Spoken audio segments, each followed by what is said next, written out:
All right, thank you.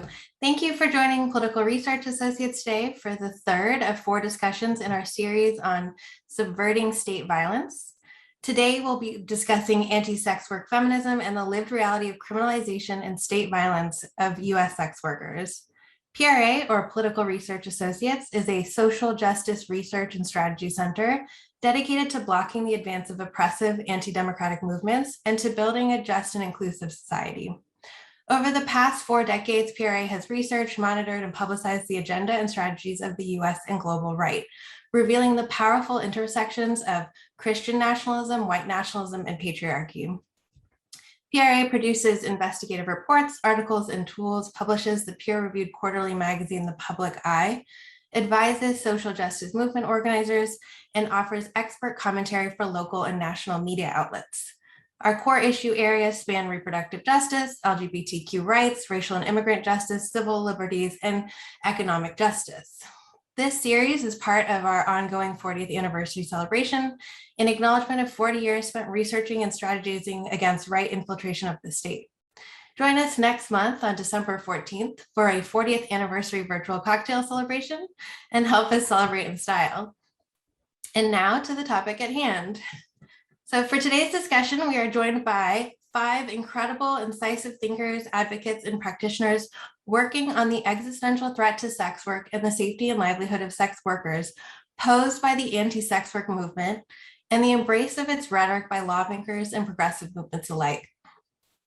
We are honored to be joined by Heron Greensmith, policy attorney and PRA senior research analyst, journalist, author, and filmmaker Melissa Jira Grant, Oni Hadia, exotic dancer, community organizer, single mother, and the founder and director of On Mothers. Tina Horn, journalist, host and producer of the Kink podcast, Why Are People Into That? Creator and writer of the sci-fi sex rebel comic book series Safe Sex, and T.S. Candy, a leader in the movement for Black and Brown trans civil rights, and founder of Black Trans Nation and Black Trans Nation New York. Thank you so much to our esteemed panelists and to you, our audience, for joining us today. A couple notes, the webinar will be recorded and the recording will be distributed by email and on our website in the next few days. Audience members, feel free to introduce yourself in the chat, which I've seen people are doing right now. We also encourage you to use the chat to engage in the conversation, but expect that the chat should remain free from rhetoric that may be harmful to our panelists and attendees. All right, with housekeeping out of the way, we'll go ahead and get started. I want to start today by setting the context for this discussion. We are convening during the latter half of year 2 of a global pandemic that has perhaps permanently altered how we do work, acquire services, and participate in public life. As much as the US workforce has moved its day-to-day operations online sex work and advertising remains deeply politicized, highly regulated, and/or criminalized, and in a state of constant uncertainty. And of course, COVID has added another layer of uncertainty to in-person sex work. The recent announcement and reversal by online platform OnlyFans really underscores the ongoing impacts of stigmatization and criminalization on sources of daily income and safety. I'd like to start a discussion with an overview of how the precarious conditions of being involved in sex work have been exacerbated by our contemporary moment. How has the COVID-19 pandemic heightened the harms of working in an industry that is already violently policed, criminalized, stigmatized, and excluded from the admittedly scant protections afforded workers in other industries like workplace safety and access to healthcare? And I'm going to open this question to our full panel.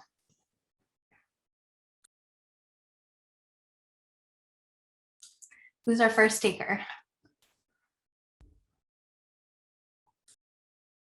Can I ask for you to repeat the question sans context? So I got like the gist of like the precariousness of sex work. I need a little bit of help understanding exactly what the question was. Sure, great. I appreciate the follow-up. So the question really is, how has COVID-19 made an industry that is already policed, already underprotected, already excluded from workplace safety and healthcare? How has this pandemic made things worse? How has it really highlighted the harms that sex workers already faced prior to 2020? what has COVID-19 really shown us about this industry that is now is a really good time to bring both pre and current pandemic conditions into the conversation? Okay, got you. All right, I can definitely get us started off. So, hi everybody. I'm Oni. My dance name is Trixie, and I'm talking about stripping. So in my brain, I'm like Trixie right now. So just if I take the glasses off and put them on, I'm switching. No, but so I'm what we would describe right as a pandemic dancer. And so what I have heard like in locker room conversations and stuff like that is a frustration, I know amongst strippers, like a frustration that people who haven't been doing the work for as long and so like don't really understand the game are coming in. And the thing that makes it precarious, or the thing that makes it uncomfortable for more long-term sex workers, I think, is that what you offer and what you accept can change the vibe of like a whole club. So it's like, just for something like really simple, right?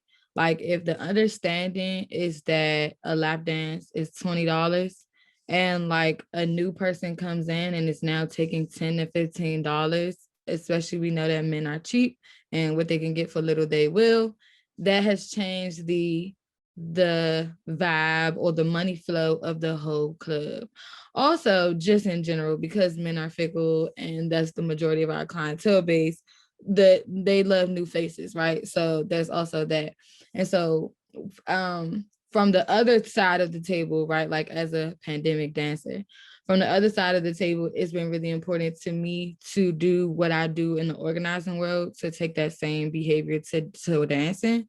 And like I'm at a new club, I'm not a house girl, you know what I'm saying? Like I never been to this club. So it's not my job to step in and start saying, oh, this needs to happen, that needs to happen, this needs to happen, that needs to happen. Because what I have learned about dancing in the almost years I've been doing it is that sex work and stripping cannot happen, or in-person sex work rather, cannot happen without like people working together, right? And so it's really, really important for you to like get an understanding of like what the landscape is before you just hop out there, because you don't know whose regulars are who, you know what I'm saying? You don't know, kind of what the dancers may have been doing to subvert some behavior from like, it's like you just don't know. There's already things that are being established. And so I think what the pandemic has done, definitely for myself, I was a sixth grade teacher before this, like 1,000%, right? And I also intended, like most people who did intersex work in this moment, to start doing OnlyFans. And I do OnlyFans, don't get me wrong, but I found that it was just as much work as like curating curriculum, right? Like it's just as much work. And I just like stripping better. Also, I really like Wands. I didn't know that me and Wands had that relationship, but we apparently we do. And so I really enjoy the in-person sex work more. But things have been relatively oversaturated, and sex work is already so precarious and already so unstable, like without foundations, that it feels like I put too many things in my Gucci bag and then it broke, because it wasn't originally, sex work doesn't infrastructurally have the support within it to like, it's easy, very easy analysis. Onboarding, you can't onboard all them people at one time, very difficult. What mothers would like to do, moving forward, is like, I would love to be wraparound services, right, for sex workers. So resources for people who want to come in, resources for people who want to go out, right? But for what it's worth, and I am, I'm new here. Mothers, this became a thing a couple months ago. And so, so there's that. I think there's a couple of things happening, but not understanding the landscape, not understanding like the way that you need to come in to figure out how to work with other dancers or other sex workers, period. But then lastly, sex work just has not had this like type of spotlight, this type of shine. And so we're all just kind of running around trying to figure out how to get ourselves organized, because like this wasn't a thing at first. It wasn't a thing at first, and it's a thing now. And also because there are a lot of us who quit our vanilla jobs to come here and do this, what we're also going to end up seeing is like that rollback. And so like there's just so much that we have to prepare ourselves for. I'm in it for the long haul. I'm not going back to a 9 to 5. But I know that there are people who will want to. And we're just going to have to figure out what a society looks like that has seen everybody's vagina.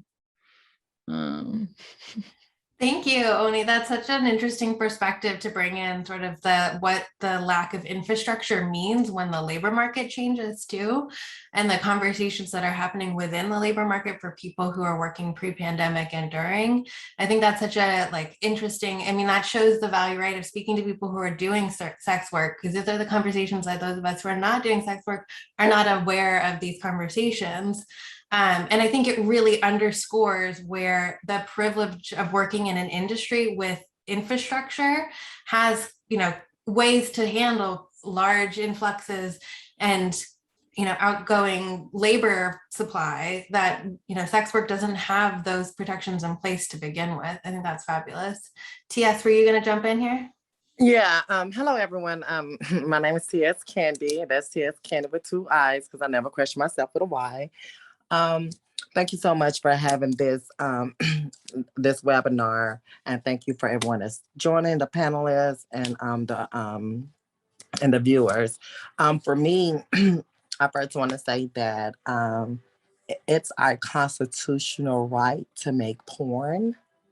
So if you are, on any platform where you are making porn or, anything of that nature, I'm sure everybody have watched porn. And it's our constitutional right to do porn.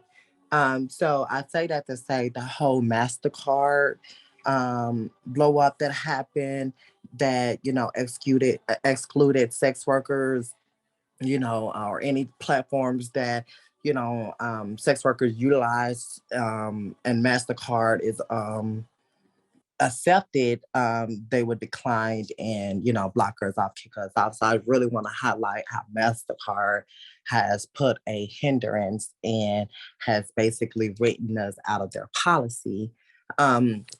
So what have, and I say this again, it's our constitutional right to make porn. And what the pandemic has done for a former sex worker like myself, well, I deal with that. Women, I'm formal, and women, I'm current. As of right now, I'm formal, but if the price is right, I will be back current.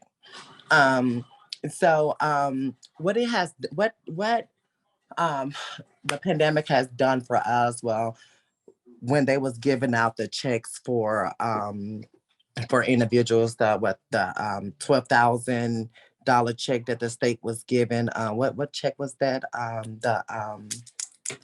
Stimulus. The stimulus check. It was 100% written out. The stimulus check's written us out. If you was a sex worker or anything in that, you couldn't get no stimulus check. I still haven't received a stimulus check. So I wanted to say, due to federal, and the individuals that's in government, our policy leaders, our individuals that are our mayors, our governor, our city council, our state, our president, have written us out, and made sure that they made it harder for us to, sell or buy sex. It have came to a point where, a lot of our go-tos has been, revoked, suspended, and or made harder, when I post on, Transferent or TS for rent or whatever, they're not even taking money no more. They're not taking debit cards or credit cards. They're taking Bitcoins, and then when it come down to the Bitcoins, it go from, I can put $100, on a Bitcoin, and they're gonna leave me with 80. So they took 20 off, or whatever like that, just for me to even advertise. So I say that to say that the pandemic has made, sex workers, especially us Black sex workers, and trans sex workers, it left us in a loop where it we wasn't really able, we don't have the process and the tools that we used to have to screen our buyers, our clients. And due to that, a lot of laws and policies been put in place, and have which have revoked us, which has basically, made a lot of sex work go farther underground.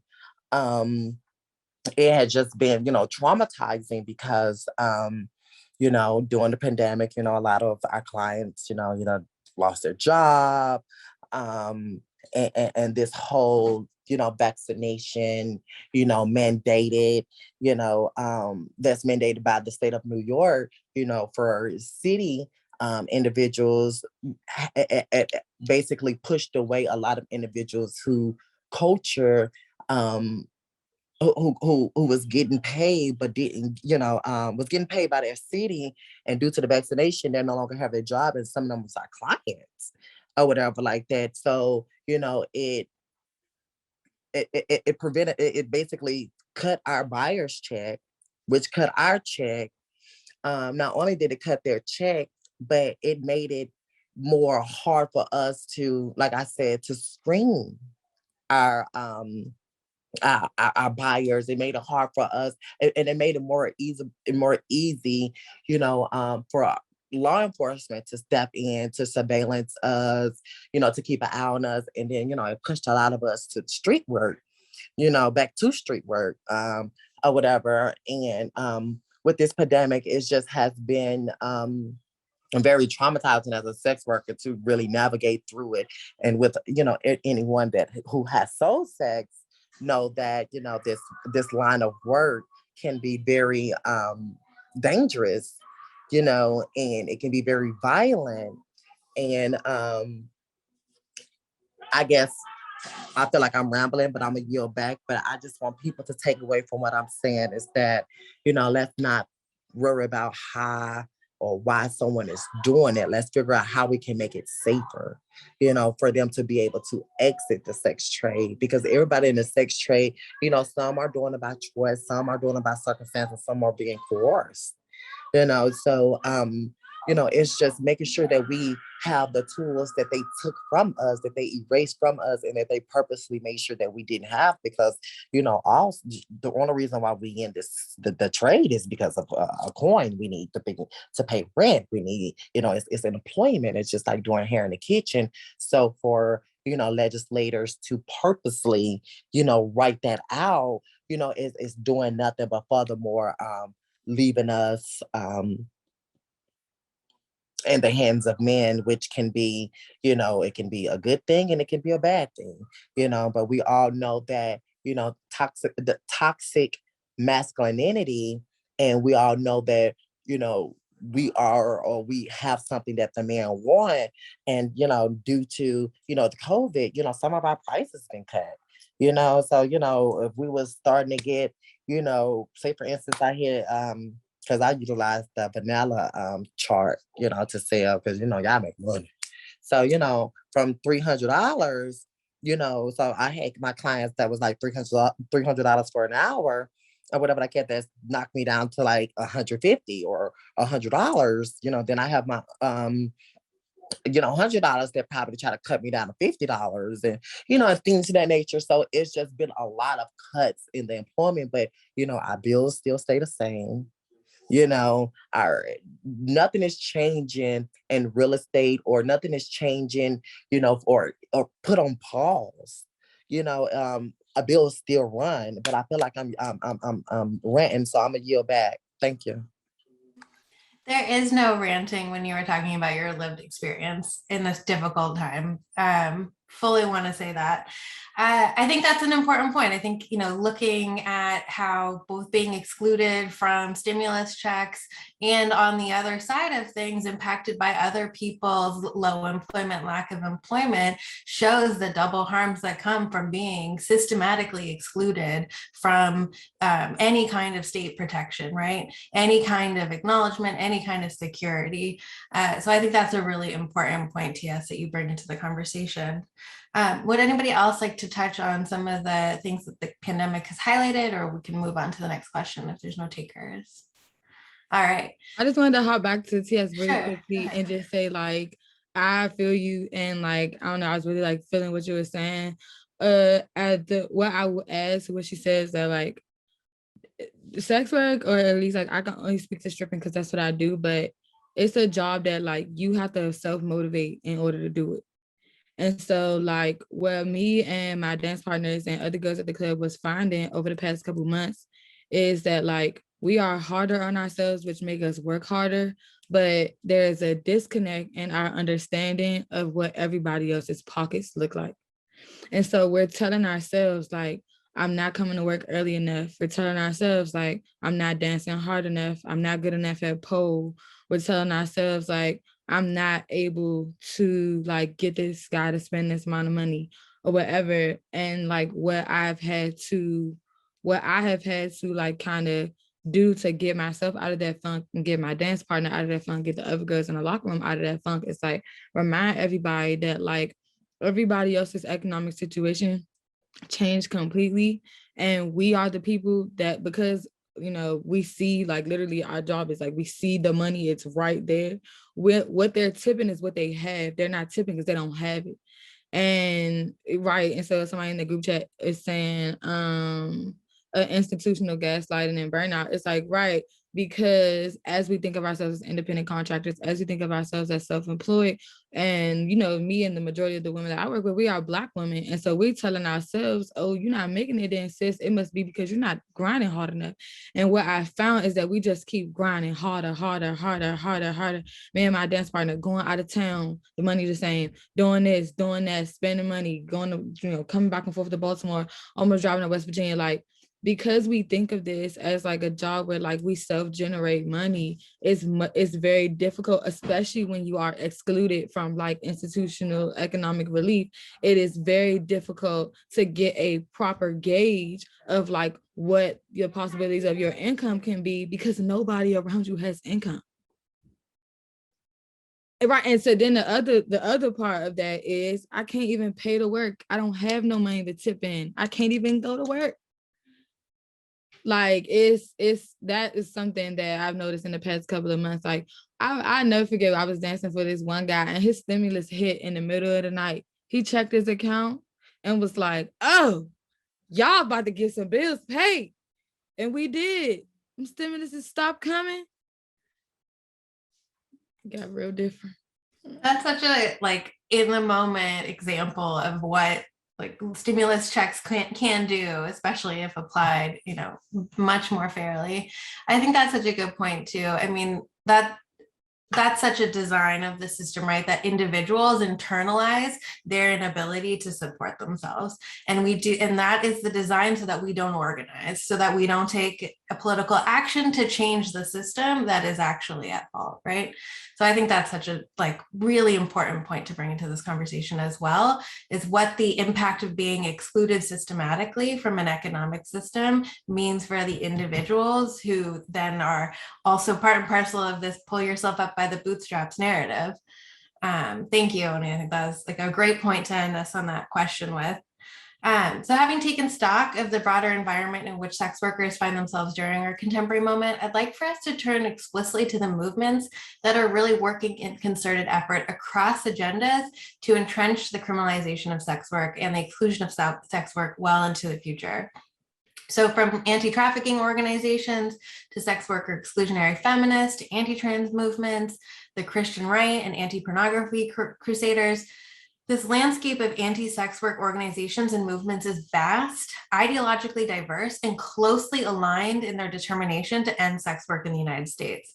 Heron, this is a huge question, but one you've been thinking a lot about as an expert on the ways in which the agendas of progressive and anti-democratic groups overlap and amplify one another. What are the implications for such a broad range of actors aligning on this issue? What parallels do you see between anti-sex work organizing and anti-trans organizing, which is what you've been really writing in for PRA recent years? I'd love to hear you sort of take on this really big question. I mean, it's enormous. And I think what I would like folks to take away from today's conversation is that anti-sex work feminism is entrenched in the United States in feminist and women's organizing and networking and just movement building in a way that anti-trans advocacy is not, compared to a place like the UK, for example, in which mainstream feminism is so solidly anti-trans that, you know, the largest women's organizations there don't speak out in the way that some large women's and feminist organizations here do. Not loud enough, of course, but just comparatively, we have a stronger foundation for support for trans and non-binary folks here within feminist circles than we do for sex work. So we end up with this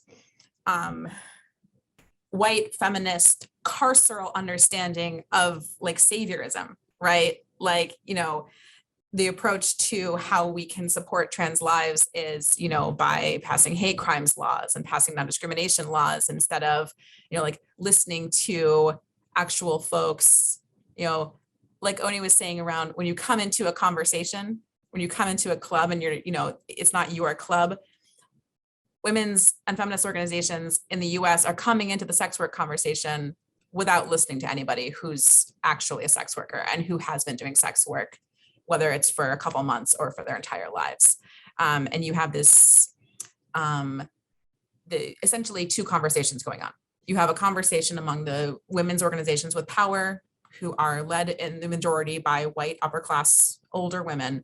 And then you have a conversation of sex workers. And hopefully we are in the right space, aligning with the right people in this space, but also anti-sex work rhetoric infects all of us because we have been swimming in this anti-sex work soup for so long. You know, like Oni, you were saying about the hustle, like that itself is like anti, you know, capitalist rhetoric is anti-sex work rhetoric, right? That like, you know, the only reason that you're a sex worker is because you couldn't find another job, right? Or you must make so much money that, you know, that the perception of the hustle, the perception of like, you know, either you must have been trafficked to do it, or you must be making so much money that it's worth it, right?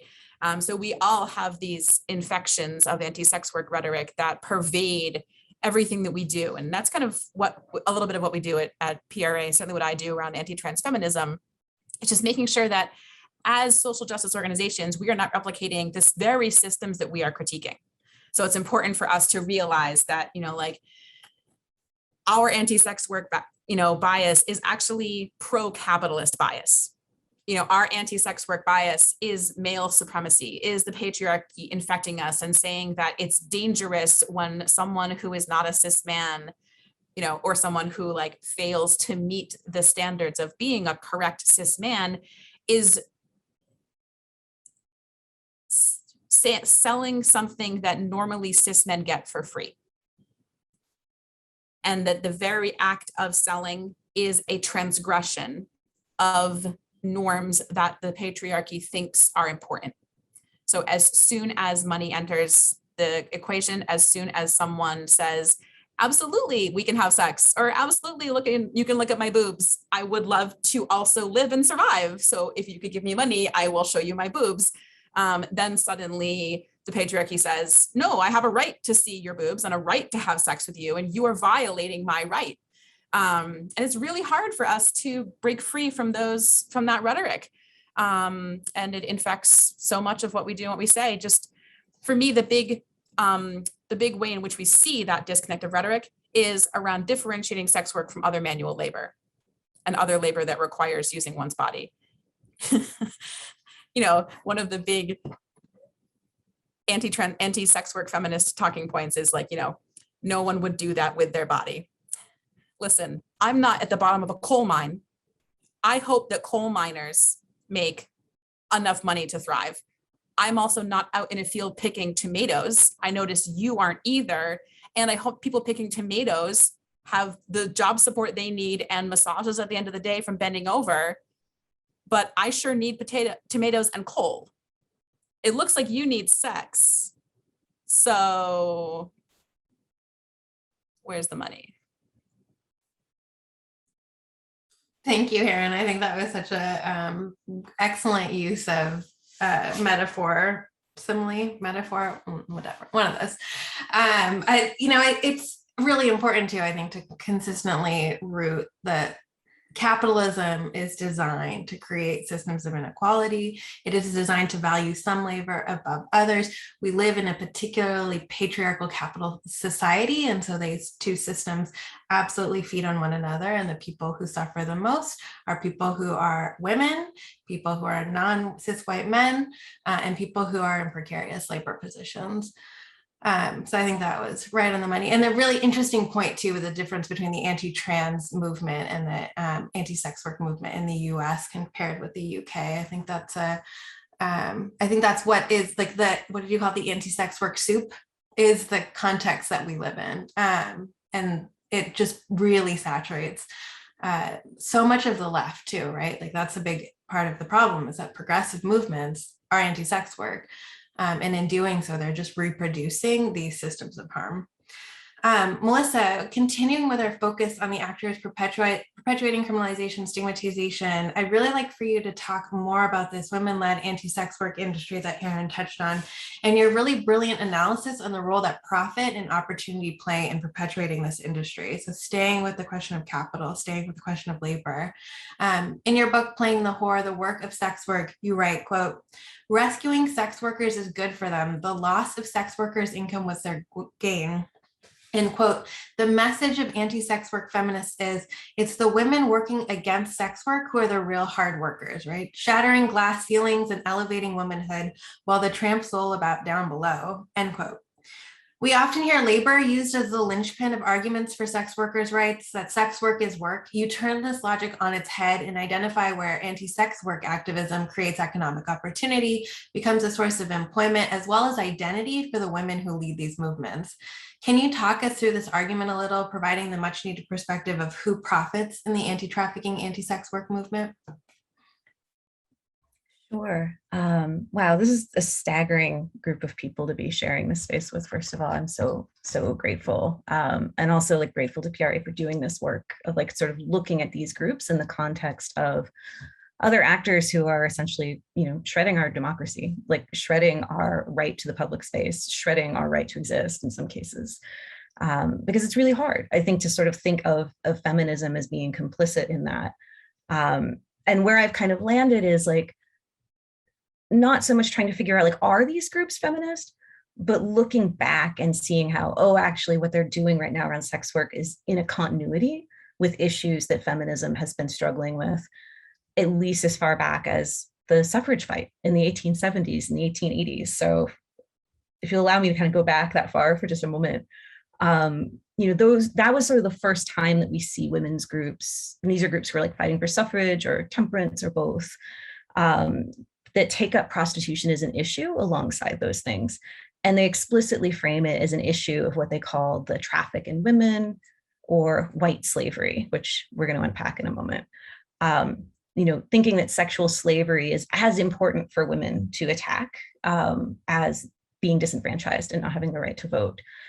So those groups, kind of like the anti-sex work groups today that have a feminist presentation, you know, sometimes we paint them with a broad brush, you know, they're moralistic, they're conservative, but some of them did place these anti-prostitution campaigns right alongside their other progressive work, you know, including things like expanding waged work opportunities outside the home that would largely benefit middle class and white women, right? I mean, we're talking the 1870s, 80s, 90s.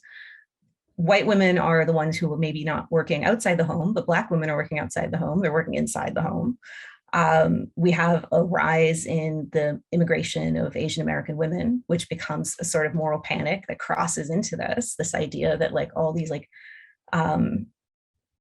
Chinese women are coming to the United States as prostitutes. Like this sort of folds into this whole white slavery thing, and they end up just becoming, again, like kind of a soup. So you get women who are both advocating for like women's economic independence, but then also aligning with these xenophobic and nativist groups to block any Asian immigration into the United States. So that like the first anti-immigration laws we have target people who were believed to be sex workers who are Asian women. And then we get the more expansive anti-immigration laws that follow that. So all of this I see as sort of the antecedent to this moment, you know, the rescue industry, the groups who are not just ideologically anti-sex work, but also sort of position themselves as the experts and are looking for a way to manage the lives of sex workers. So the same kinds of people who, maybe 100 years ago were doing things like opening homes for like wayward girls, now you see them in these specialized anti-prostitution courts. And they're both opportunities for women to sort of like mother women and manage women in the public sphere. And in a way, I do think it was a way for them to assert a political voice in a time where they sort of had to couch it in this like very conservative framework of like what gendered work is, what's appropriate work for a woman to be doing. That's the bad work that those girls over there are doing, right? But this is the good work that we're doing. And like, back to like sex workers work as a slogan, like that isn't to say that like sex work is good because work is good, right? I think sex workers more than a lot of other people understand that like work is just a thing that you do. Goodness is really not coming into it. Versus these kinds of feminists who I think are really all in with the idea of like, no, work is what liberates you. Work is what defines you. We need more women in the boardroom. Like, I don't think it would surprise anybody to learn that Sheryl Sandberg from Facebook and the book Lean In is incredibly anti-sex work and has supported anti-sex work laws coming from this place. So I don't know, like I think of this in this larger kind of like labor context or context of capitalism, neoliberalism. Where we are right now is what we have, the social safety net, and we saw this with COVID very acutely, is shredded, right? And where we're putting our money is into these programs of what are sometimes called penal welfare or carceral feminism, where we're sort of using the criminal punishment system as a way to provide social services to people, which are not free and voluntary. They're contingent on participating in this program. And if you don't participate in the program, you could potentially be incarcerated or lose your children or face other consequences.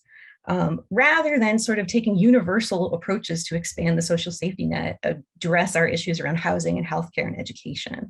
And yeah, so it can sort of seem like a little perplexing. It's like, well, wait a minute, why would feminists be working against that? And it's like, well, feminists have had a class and race problem from the beginning. And this is this expression of this persistent problem.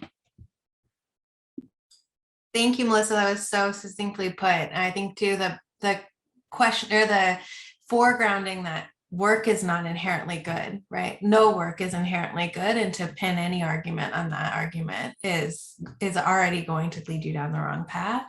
I think is a really interesting way to think about labor in this context. I'm going to keep us with this question of labor and sort of this question of and interrogating this idea that sex work needs to be framed as a question of labor, a question of safe workplaces, access to government regulation and oversight, to employee protections, et cetera, to warrant advocacy, to warrant legalizing sex work and bringing it under the reach of government oversight, rather than removing sex work from state policing by decriminalizing it.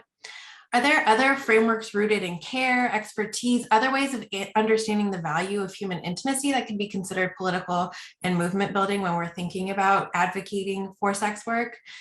Oni, I want to start with you as founder and director of Anmava's Mutual Aid Fund. Care is fundamental to your activism in politics.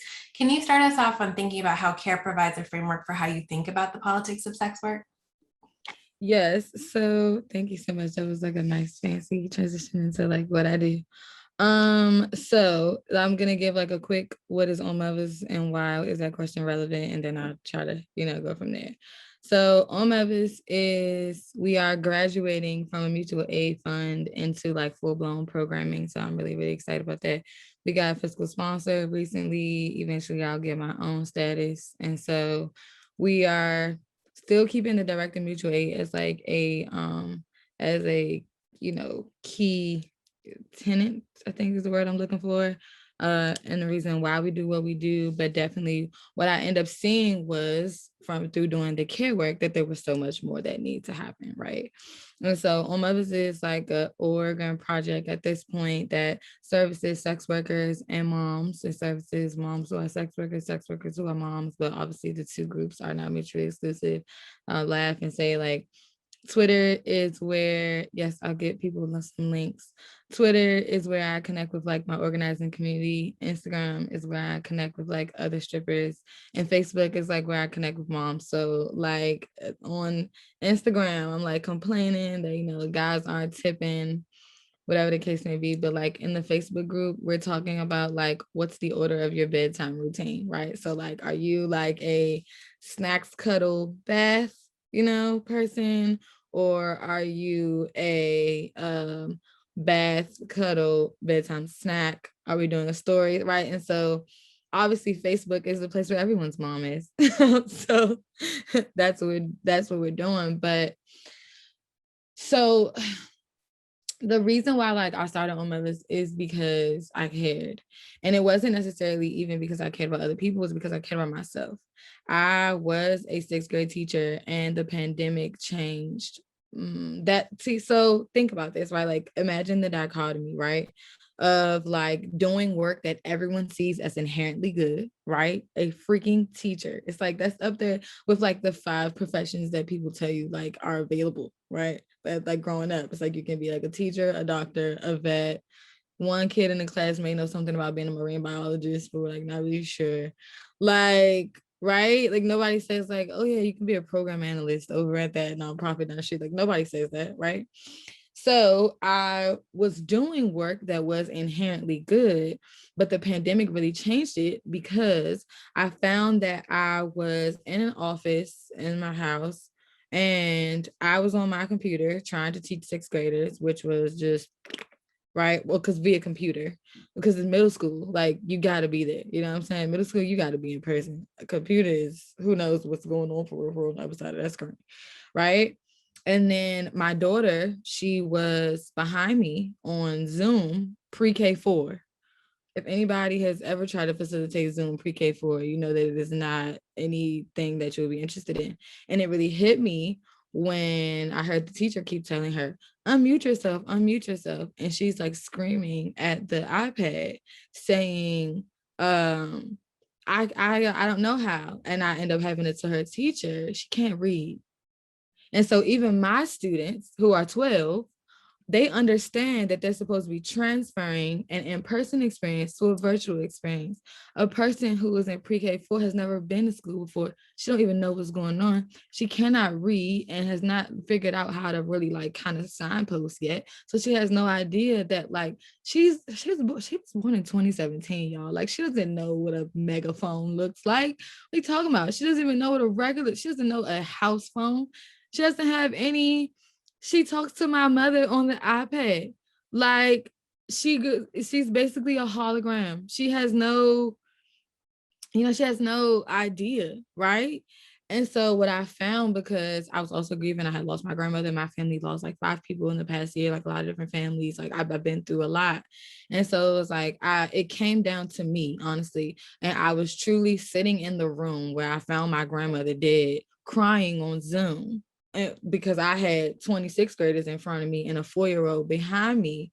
And it was like, it stopped making sense to me. It was like, how am I, like, I'm doing this work that's inherently good, but I am in my house grieving with my child who is grieving. And the expectation is that I become unavailable to my child so that I can be available to somebody else's kids while they too are in the house with their kids, but they are unavailable to their kids because they're supposed to be being available to some other grown people. And I quit because it didn't make sense.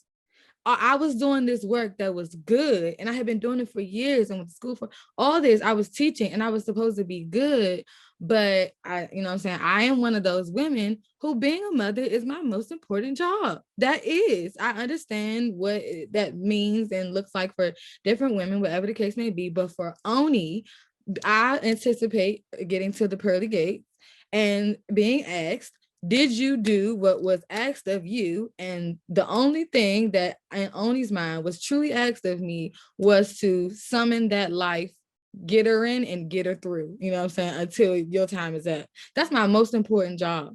And so I don't care whose child doesn't make it to the 7th grade. You shouldn't be trying to figure out why they're trying to go to the 7th grade in a global pandemic anyway. So the fact that I'm sitting on this computer, my daughter, from the time I wake up, it was like so terrible. From the time I woke up to the time I went to bed, she woke up and mommy is crying and grieving because, again, my grandmother lived and died in this house and we were there.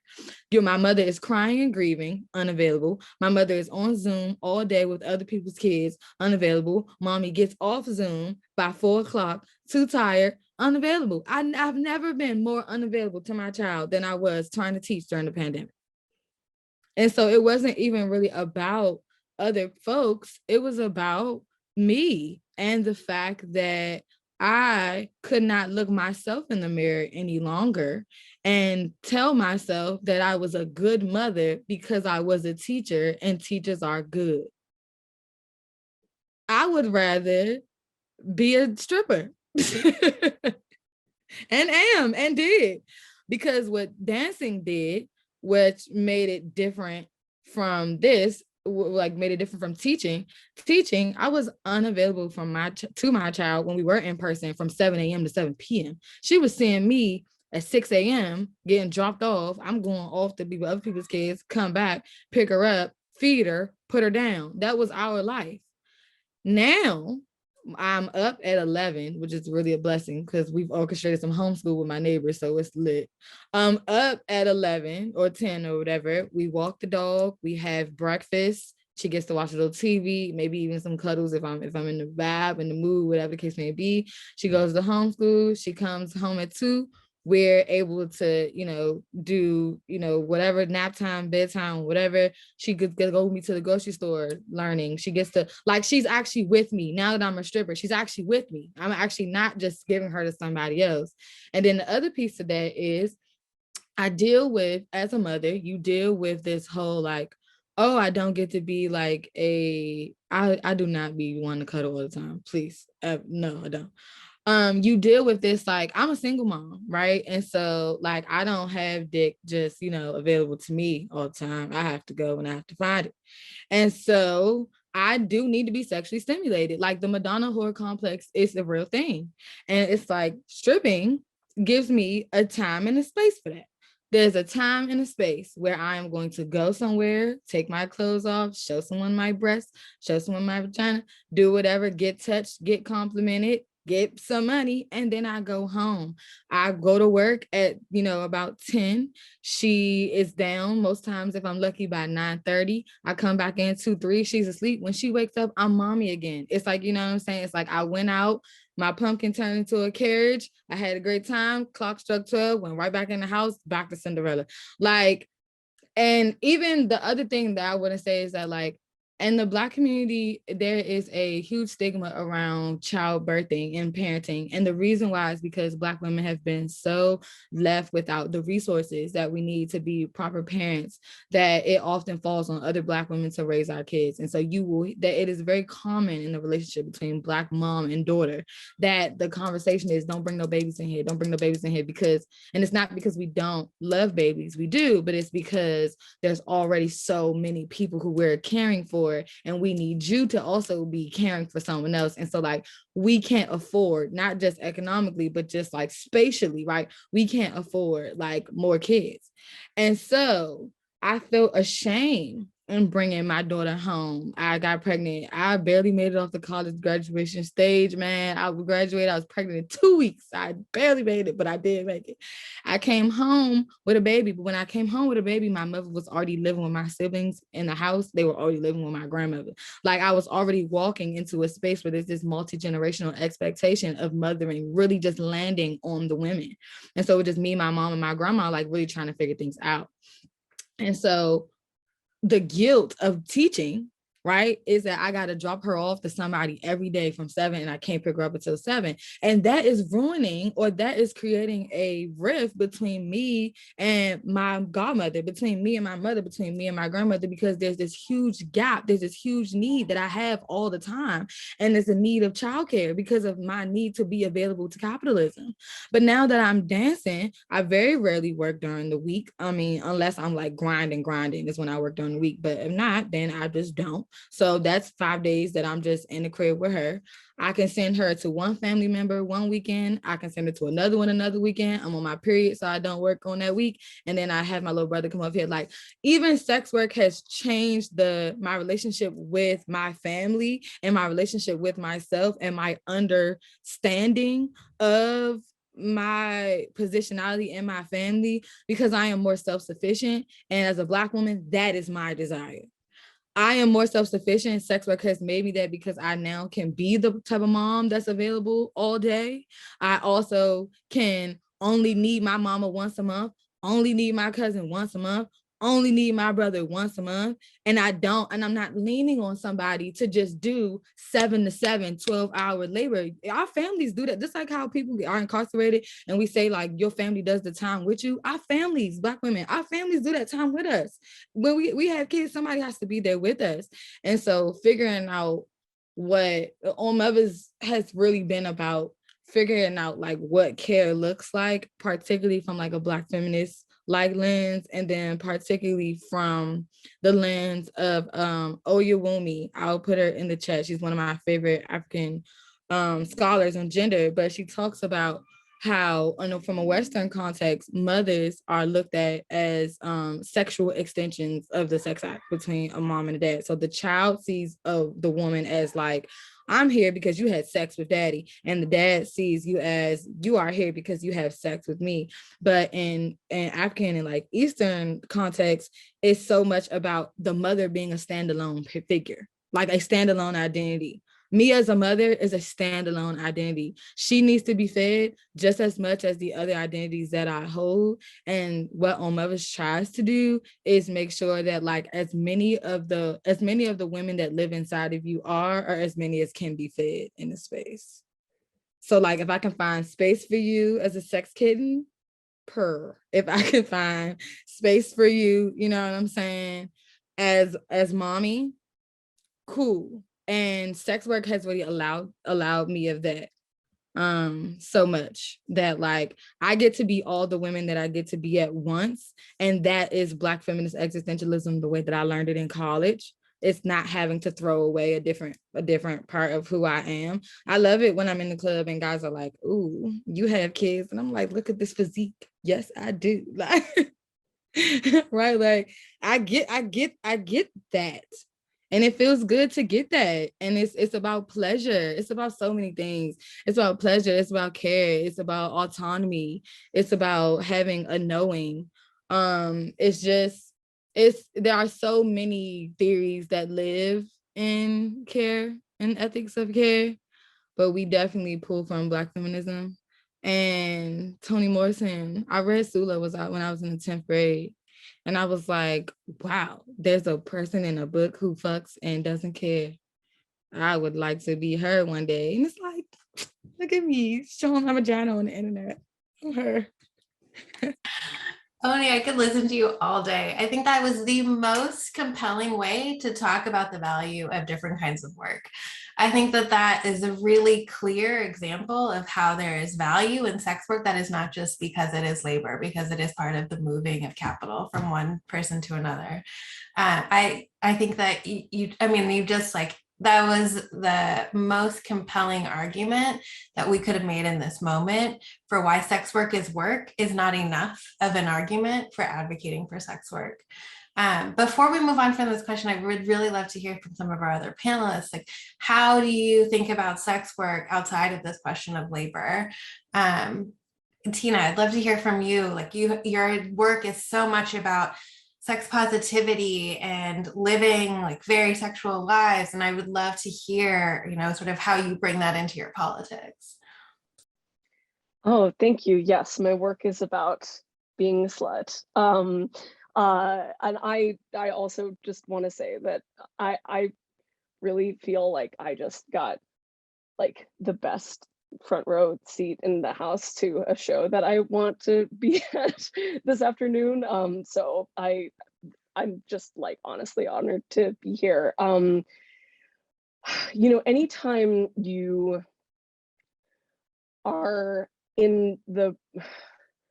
anytime you do any kind of publishing or media work and you have any kind of point of view or opinion, you get called an activist. And I feel like I get like introduced as an activist a lot, even if I haven't like included that word in my bio. And while I feel really grateful to have been involved in a lot of movement work, like everybody else on this panel has so many more activist bona fides than me, a lot of my work is more focused on like sluttiness and being whore and being queer and being a pervert and like fantasy and storytelling. And so I guess to respond to your question, like something that I feel like I can add is thinking about like what, like, regulations are pain in the fucking ass, and having to, like, no matter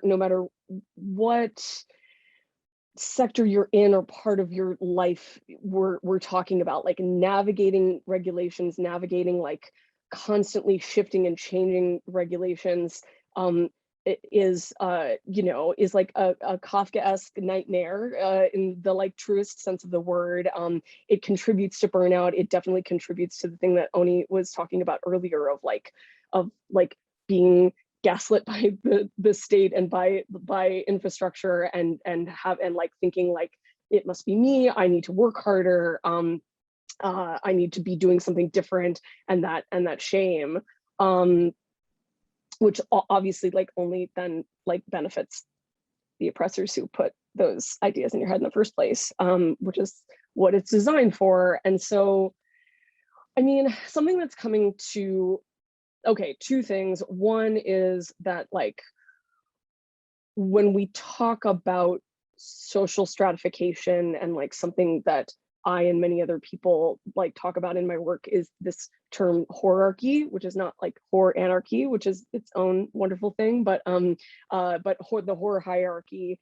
And like simply put, it's like how we map how stigma and criminalization like affects different people in the industry across like different kinds of intersecting social stratifications. And to me, the thing that is most relevant about that to this conversation is social mobility. So we've talked about a few things today. We've talked about people who are dabbling in sex work for the first time because of the pandemic, and how they might not be forming communities, like partially because we're also alienated from the opportunity to grow those communities, but also because maybe like a lot of them feel like they can just kind of like dip in and dip out and like not build those communities, or crucially contribute to those communities and think about how they can leverage their privilege to contribute to those communities.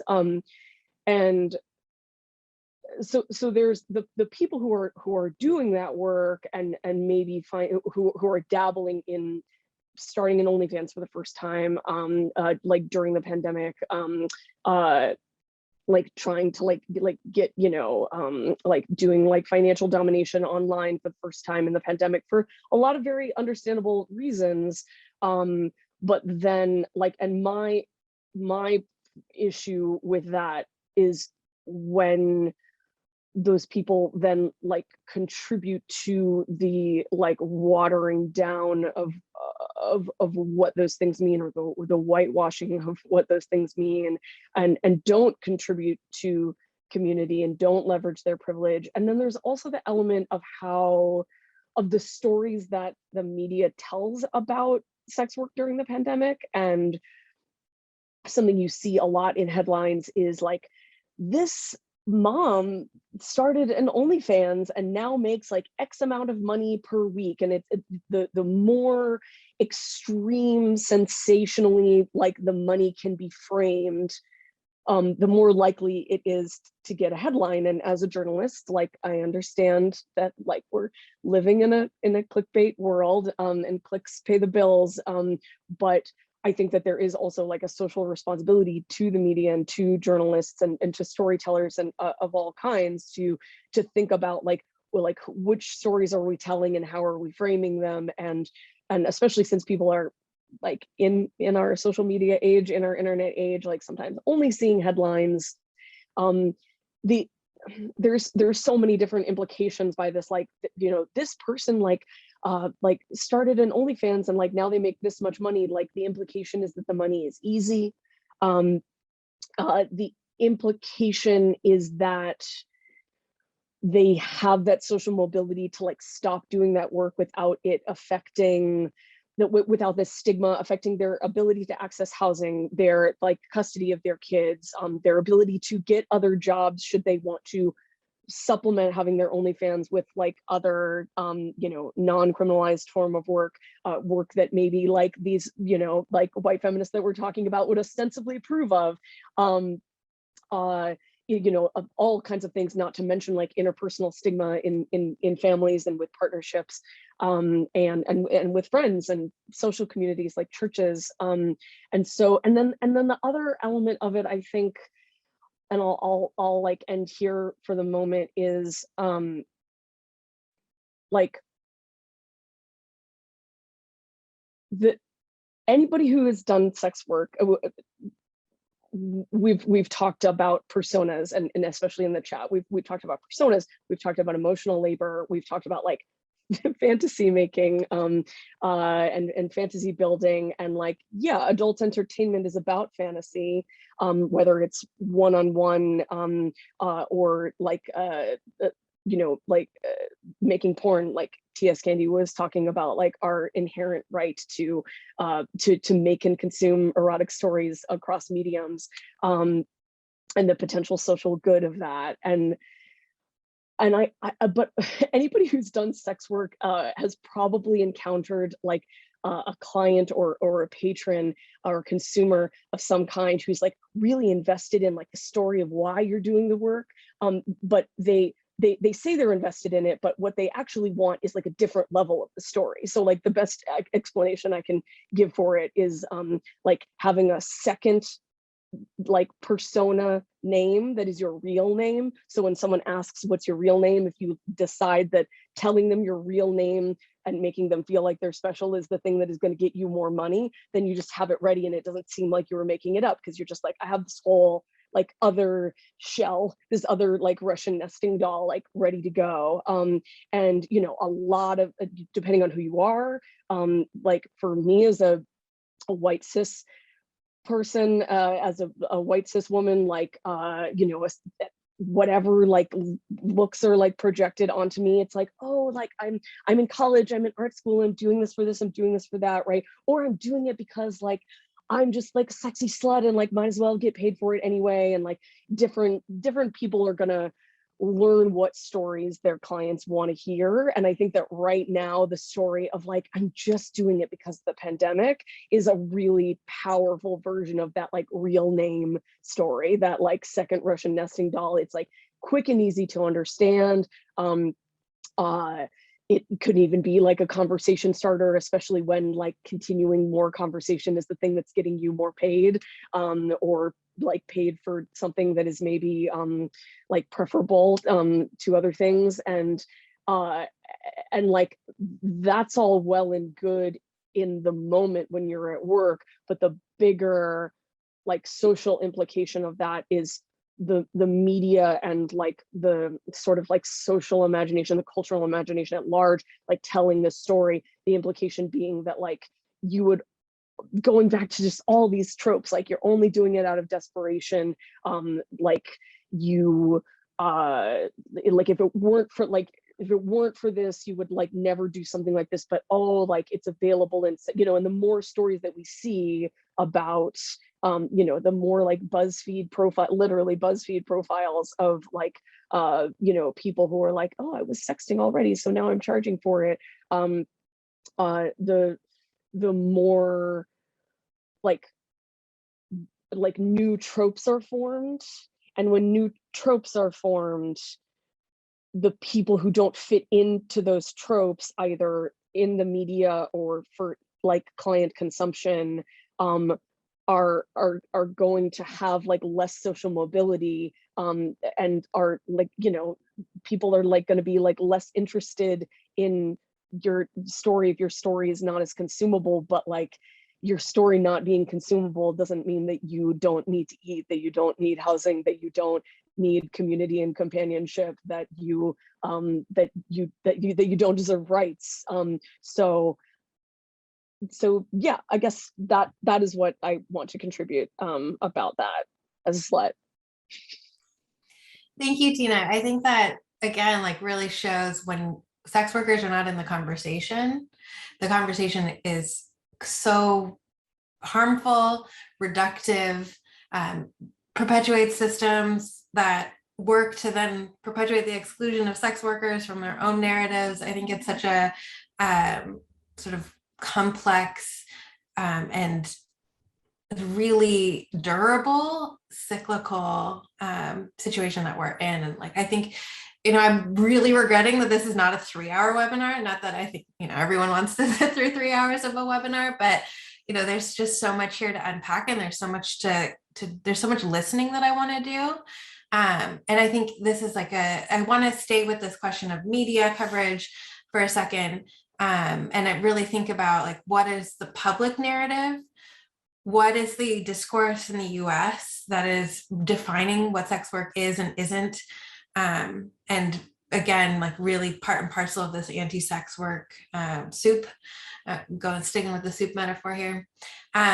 Melissa, I'd like to talk a little bit with you as somebody who is a longtime journalist in this field, who has not only written as a journalist, but has rigorous analysis of journalism covering sex work and anti-sex work initiatives. And you have this wonderful insight into the ways that cultural norms and media narratives around sex work empower and aid the anti-sex work industry. Norms and narratives that we just heard from Tina are also growing with pandemic conditions involved too. So I really want to talk with you about like, and again, this is another big topic, but can you tell us a little bit about how you see this cultural narrative translated from an overarching public discourse into deeply harmful bipartisan legislation like SESTA and FOSTA, to enormously popular bills that purport to combat sex trafficking, but that have, by all accounts, made conditions for sex workers far less safe, and in some cases made sex workers more vulnerable to the people whom this legislation claims to protect them from. So I want to stick with this question of sort of journalism and media. Yeah, I think somehow in the last year or two, I didn't quite mark the anniversary. I finally passed from sex work being the job that I did the longest, and now journalism being the job that I've done the longest. That's kind of wild to think of that. But yeah, I mean, part of the reason I was motivated to be a journalist is I've always been a writer. I've written about sex work for going back to when I was probably too young for people to be thinking I should be writing about it, like in a high school newspaper, to like now being in this position of seeing how the media has shifted its narratives around sex work. And Tina really spoke eloquently to that like even when there's these like positive stories about, look at this sex worker doing X. I mean, one, it's just like ridiculous that like a sex worker does a totally normal thing that other people do is like a story. That you're a part of a group, you're part of a community that needs to be humanized is in itself like a terrible position to be starting from. And also it creates this situation where everybody who doesn't fit into that neat little story is not legible, like in a real way, like not just in a like my story isn't consumable, but like you have then to do all of this work to sort of make people understand that you exist, how you exist, what you do matters, even if it doesn't like fit into this little box. So I think that, I mean, the reason that it's so enduring and the reason that even these positive stories seem like so limiting is because we still live in a world where anti-sex work stigma is the status quo. Oni mentioned something in the chat about, you know, this sort of generational thing where like with millennials, like maybe there's less sex work stigma. And I think that that's true to a degree but not because like our cultural stories about sex work have changed, just so many more people are doing gig work. It's so part of the reality. All of the stuff that used to be like really isolated to sex work, like branding and emotional labor, like now this is just like bled out. Like everybody's kind of doing parts of sex work now. Like the fact with the pandemic, we all had to use webcams, like many people who've never cammed for their job. Like I think that there's something about the entire economy that's trending toward aspects of sex work. But we have like, the story hasn't been quite pieced together yet, right? So that's not about like sexualization, that's about like the conditions of work are shifting really fast to like make us much more reliant on like our self-presentation, our branding, our ability to like have authentic connections with customers, right? Like when I started working, you know, in the 90s as like a teenager, like that was not part of the vernacular of having a job. Like there's this job. And now there's this like kind of fake do what you love that sort of suffuses everything that I think just makes this super complicated. But going way back to where we started and into the heart of this question, I'm having an internal debate. I'm like, well, are these anti-sex work feminists, and by extension, these reporters who spread their narratives, are they really not listening to sex workers? Or have they heard it and they're like, yeah, that doesn't matter. Like, I actually think that is really important to figure out. So in the case of like Sesta Fosta, for example, there weren't that many groups in Congress lobbying for Sesta Fosta. The fact that it was very popular didn't have anything to do with them being like really good at lobbying. It had to do with the fact that they could lean quite effortlessly into the hatred of sex work and the hatred of sex workers and myths and fears about sex work. It was a far heavier lift for sex workers to intervene in that narrative. And the fact that they did so successfully, I think, is really important. And I'll talk more about that in a second. But yeah, like I think they've heard sex workers, particularly the really ideological anti-sex work people, are obsessed with us. Like if you've ever been a sex worker on Twitter talking about sex worker rights, like you've probably interacted with these people. Like they know you exist. They may even know your political positions. They just don't think they matter. And in fact, like they really matter because like they're often defining themselves against them. So like we hear this whole bizarre, like you say sex workers work is, but that's not true because like sex work is disgusting. And it's like, wow, thank you for parroting sex workers work all the time, everywhere that you go. Like decriminalization is like language that came out of the sex worker rights movement that then the anti-sex work movement has sort of co-opted because it sounds good. People broadly support the idea of like less criminalization and being less punitive, particularly right now. So they're not that smart. Like or they're not that strategic even, or their strategy doesn't require very much of them because people in Congress, and there are some people in the chat who could testify to this personally, are not having regular meetings with sex workers.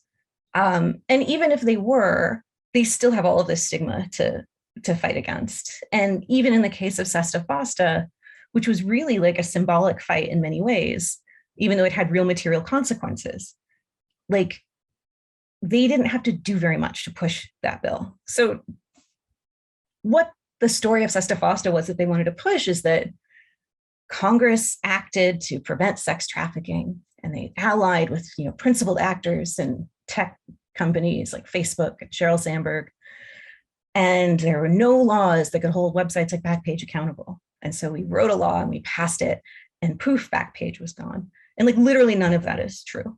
Like none of those things actually happened in that order. Like when Sesta Fosta was first introduced, the largest tech lobbying group, Internet Alliance, IA, were opposed to it. And it was only over months and months and months that gradually the larger tech companies came on board, and Facebook being a really significant one. Did they come on board because all of a sudden their politics on sex work changed? Or did they come on board because what happened in that period, and this is like early 2018, what are tech companies looking down the barrel of in Congress? Huge regulation. Like the first Facebook hearings in Congress were around the same time as Sesta Fosta was up for debate. So one way to look at what happened is they threw sex workers under the bus to save themselves. They didn't all of a sudden develop a different analysis of trafficking. This was to save themselves. And then third, and like most importantly, Sesta Fosta had nothing to do with the end of Backpage. But that is a meme that even journalists are sharing and spreading. And I say it's a meme because like it is like powerful in that way. Like it just sort of follows, like pass a law, website goes down. That didn't happen. Sesta Fosta was signed by President Trump after the seizure of Backpage. So it actually wasn't even in effect. They weren't prosecuted under it. And only one criminal prosecution has happened under Sesta Fosta in the 3 years since it's been passed. So what happened? Like a bunch of groups leaned into the status quo to pass a law that didn't do the thing they said it would do, and actually really didn't do much at all. And why is that important? Like it's important because I think what the real point of it was for those groups is to make the social conditions of sex work more dangerous, to increase isolation, to increase stigma, to make us scared to talk to each other on the internet. I mean, there has not been a prosecution, and I don't think there will be a prosecution of individual sex workers speaking on the internet, trying to build community and keep each other safe. But that doesn't mean that sex workers building community and keeping each other safe online weren't also a casualty of Sesta Fosta. Does that make sense? Like the fear of that prosecution was enough. The fear of that prosecution was enough for certain platforms to start erasing sex work and policing sex workers more vigorously on their platforms in ways that were probably way more than the law required of them, right? So that's why I think that maybe these anti-sex work feminists are actually listening and they just don't care, or they have they just don't think it's valid. I mean, I think that's a lot of it. Like, if you've ever had an argument with these groups and seen how they're represented in the media sort of uncritically, it's as if sex workers don't even exist. And I don't think that's because they don't think we exist, or they don't listen to us, or they don't know where we are, but because like we're just not valid.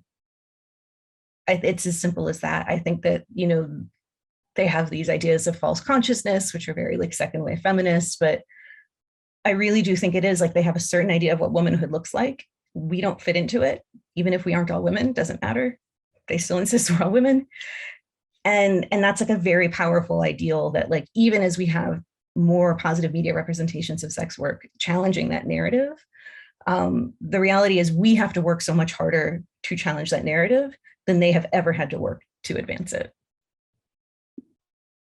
Thank you, Melissa. I think that's a really powerful point. And it gets sort of to this like bourgeois morality that's at the base of anti-sex work, the anti-sex work movement. It's so accessible, right? It's so easy to tap into. And I think that your point that Sesta Foster like did not result in the crackdown, but rather the self-policing of platforms that does the work for the anti-sex work movement. And I think, you know, in the chat, Tina, you refer to OnlyFans and how sort of arbitrary their content regulation threats were prior to being rolled back, is that it's because it can be used in sort of a variety of ways and to persecute people who are already in like very marginalized positions. And I'm really struck by this, like, what did I think in our marketing we call it like a fatal listening problem, right? But maybe it's not a listening problem, maybe it's a caring problem again, right? We're coming back to care, we're coming back to humanity, and how sex workers have been so systematically dehumanized, but how also that there is like an underlying layer of morality that makes that really easy to do. I want to actually move into kind of a win. I think I'd like to do this next part and then move into sort of the incredible work that a lot of you are doing in the advocacy front, with some work that you just did, TS. So in an interview we did with CBC Radio earlier this year, which to me is like a great example of positive media coverage that I'm sure took a shit ton of work, right, to get out there. You demonstrate so clearly how intersectionality becomes codified in law that then perpetuates and is perpetuated by anti-sex work rhetoric. And so you, in this interview, you have this amazing quote, "This often meant using the carceral state to remove Black bodies from space, even Black bodies that were not engaged in illegal activity, so that those spaces will become more palatable for tourists and white New Yorkers. In the 1990s, this was redeployed to target the LGBTQ youth of color to discourage their presence in gentrifying neighborhoods like the West Village. They justify it as rounding up so-called undesirables." Again, this narrative of dehumanization, right? TS, can you tell us about how the walking while trans policy was used to criminalize sex workers and who ultimately was most targeted by the law enforcement enforcing the policy, and also some of the wins that you've seen in doing this work most recently? Yes, thank you so much for highlighting that. So the Walk on While Trans ban is a penal law 240.37. And 240.37 is actually the loading for the purpose of prostitution. How we came up with the Walk on While Trans name was getting all the police reports, all the arrests, all the data that was needed, you know, for this case to actually make it a political case where we're seeing that majority of the individuals arrested was trans and, you know, Black trans and, you know, Latinx trans women. And it was just simply, you know, walking down the street. It was simply, you know, we saw affidavits and police reports where in the description of, you know, the arrest, it was, oh, well, we seen, you know, a woman with an Adam's apple or, you know, wearing a sweater or pants or standing or standing on the sidewalk too long or, you know, waving down a taxi or waving down a car or, being saw, being it was a lot of profiling that was happening, that law enforcement was doing. So they were profiling us about where we were standing, where we was walking, the area we was in, and automatically assumed that we was sex workers. So a lot of people, just from walking down the street and being trans and being in an area, was profiled, or that was sweeps done where, they get thrown in the back of a patrol car or a van, and get taken in which will leave a lot of, young New Yorkers more vulnerable to do sex work, because at this point, they didn't know nothing about sex work, or they didn't even know what they were being charged for. And then, they go through the arraignment process and HCIs. Don't quote me on the HCI. I don't know if I'm saying the right HCIs, but it's a whole court process that individuals will go through, and that's when then some of them will find out that, oh, they was picked up off of prostitution, and things of that nature. So with getting all of that data together and obtaining a lot of individuals that was impacted by that law, and individuals that had experience of being sex workers or were arrested off of order for the purpose of prostitution. We also had individuals that, that was Latinx, that, was migrants, and, they had to, yes, thank you so much, Melissa, for the HCIC. Yeah, so there was a lot of Latinx women had to walk down the street with their marriage license if they was walking with a man, to show that the police, hey, I'm married to this person. This is not, my buyer, and things of that nature. So one of the biggest things, the conflicts that we've been having, was, they was constantly complaining client with trafficker. So that was one of the biggest things that's happening with the individuals, not noting that the individuals is rich white folks that has money that can sit in a room and have $1,000 plates, dinners, and discussing policies that's not even including us in it, or the experiences, whatever like that. So the Welcome Out Trans Man, it was a fight. I ain't never fought. Look, I'm still unwinding, unplugging, and emotionally and mentally, getting myself back together from that 2-year fight, and which looked like, going to Albany, speaking with city council, speaking with elected officials. Thank you for your roses. Thank you for the roses. And speaking with speakers and, and things of that nature. And then not only that, having to bring up, individuals that has been traumatized, and that this record has been on their record. I mean, that this case has been on a record, having bring them up to do storytelling. Storytelling helped us out a lot for this case, but it was so much work to get that storytelling, because, you're not going to get, a previous sex worker to come up and, speak about a service.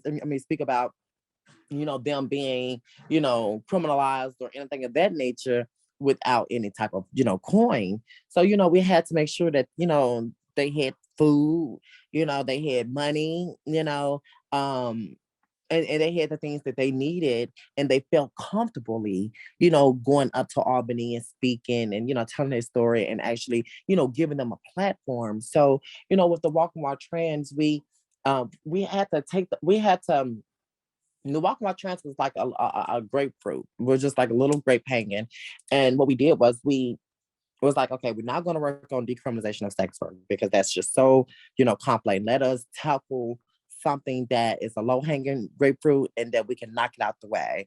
So, with the pandemic coming, it kind of pushed us back with the Walking While Trans, because honestly, it was a 2-year fight. It's supposed to be a 1. The way that the numbers, because we had, we had so many assembly members and we had majority of the assembly and majority of the Senate that all agreed there was no oppositions to the Walking While Trans. It was just that the pandemic came, it threw everything back. You know, they had to bring in more bills, and you know, all the bills that they brought in didn't even, the payments, anything, it did not even censor or was applied to sex workers. So when we finally got the bill to the floor on February 2nd, February 2nd of 2021, it was amazing to see, you know, over 800 unlicensed massage parlors cases dismissed. You know, to see the over the 10,000 cases dismissed and expunged, it was sealed and expunged. You know, for me, it felt, it felt, I felt like I've done what I had supposed to do, you know, with putting, you know, being one of many that organized, that lobby, that, you know, fought for this particular law. And I thank all of them for the hard work, the dedication, the trips to Albany, you know, all the press conference, the op-eds, you know, it was so much that we had to put into it to even be seen by the governor, you know. So it was just, you know, it goes to say how when our previous speaker was speaking about how others don't even have to put in that work. You know, they can just go in and here go the bill and it's signed. You know, so it just goes to show how sex workers, Black or brown, blue, yellow, or white, have to work 10 times as harder to be seen, to be heard, and to be acknowledged than our left. You know, we had to fight. And I just want to say thank you to everybody who fought. And yes, the antis are taking our language because they don't have any language. You know, the antis lied about their bill being introduced when they didn't even have a bill introduced. You know, so it was so much discredit that they've done, and they knew the only way to fight and combat against the most marginalized is to copy and plagiarize with our language and utilize our language against us. So that's what's happening. They're utilizing our language against us. And every time somebody says sex work, they think about trafficking. When there are so many, there's a cycle of trafficking. And guess what? State imposed trafficking is the number one highest ranking trafficking that is going on. And state imposed trafficking looks like individuals that are in prison and working on farms for 1 cent, 2 cent, and 3 cent, that are making our PPE that cannot even utilize it. You know, so we're trafficked by the state. And there's no consequences about that. They don't talk about the human trafficking that's done in behind the jails. You know, you get arrested. You know how many sex workers got arrested and that was in the same cell, and how much money that was for 4 people to be in one cell per head?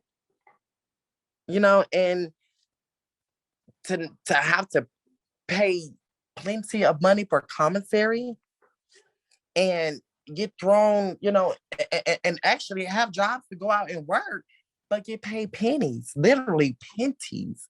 So, well, not my pennies, but pennies. Well, not pennies, but pennies. Uh, but I just goes to say that, you know, it's the Walk and Wild trans, it opened up so many doors. When we introduced the decriminalization of sex work into, you know, legislation, it for me and for what I saw, it gave everybody like a whew, you know, and it made people be able to to be able to speak about the harms and the balance that are being done. It gives people, you know, an option to speak about what resources that looks like, you know. So it's I just want to say thank you to everybody who was an ally for the Walking While Trans, everybody who came forth and spoke and signed on any of our memos or just anything. Like, thank you all, because it was you all that helped us as well. Or whatever like that. If we didn't have you all support and have you all there with us during the whole fight, the Walking While Trans would not have got passed. It don't matter how loud I screamed down the halls of Albany and tried to knock the picture frames off the wall with my voice. You know, it was the hard work from all of us, and it just goes to show me that, you know, Black and brown just gotta work 20 times as harder than our white counterpart to get anything done or to even be seen and heard and still be erased with it all. Like with the whole Walk My Trans, I didn't saw so many people, and legislators that talk about it, but don't even acknowledge those that actually put the work in that was on the ground that done it. They just took it like, oh yeah, this is a bill that we signed. And it was like, well, if it was the way they tried to make it seem so easy, it was like, well, we know that Como at the time could have been signed that bill into law or whatever like that. So he didn't. It had to literally be something dedicated to the Black community and the trans before he even signed it. February 2nd, that's Black History Month. And to take you to do something in Black History Month to make you look good as a mayor or governor, excuse me. So it was just, it was just traumatizing. But the Walking While Trans is passed, it's repealed. Anybody that has a 240.37 on your record, if your record has not yet been expunged or still, please contact me. I can most definitely get in contact with the DAs or whoever just persecuted your, whoever your DA is in whichever bureau of the state of New York, we can make sure that your record is expunged and sealed. I yield that. Thank you, TS. What a beautiful, beautiful story.